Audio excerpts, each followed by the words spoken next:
ကယ်ဆယ်ရေးအဖွဲ့ဝင်ထဲကလူငယ်တယောက်ကတိုက်ပြက်ပုံကြားတဲ့ကအမေအရွယ်လိုအတန်တန်ကိုကြားလိုက်တော့အမေ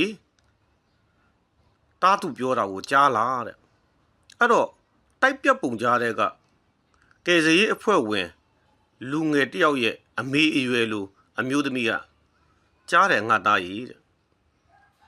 တောင်းနေတော့အပေါက်ကြီးနေတစ်ပေါက်ကနေပြီးတော့လက်တစ်ချောင်းထွက်လာတယ်ဗျငါသားကြီးဒါစိန်လက်စွန်းနဲ့ဆွဲကြိုးကွယ်တဲ့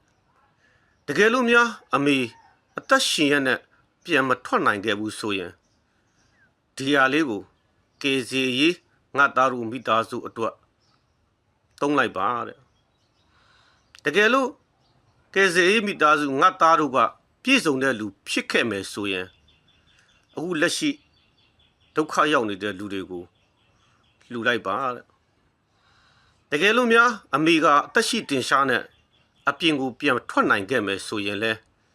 တားကိုပေးထားတဲ့ပစ္စည်းနဲ့တဘောရာကမပြောင်းလဲပါဘူးတားတို့ဂရုစိုက်ကြပါအမေကတော့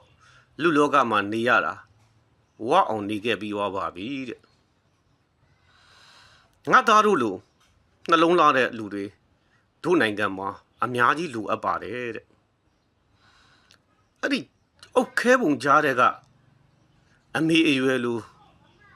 အမျိုးသမီးတယောက်ရဲ့ပြောတဲ့အတန်ကိုကြားပြီးတဲ့နောက်ပိုင်းမှာကယ်ဆယ်ရေးအဖွဲ့လူငယ်ကမျက်ရည်တွေတွင်တွင်ကျခဲ့ပါတယ်ဗျာပြီးတော့အဲ့ဒီမျက်ရည်တွေကြားတဲ့ကပဲအမေဘာမှမစိုးရိမ်နဲ့အမေကိုတားတို့ရအောင်ကယ်မယ်တဲ့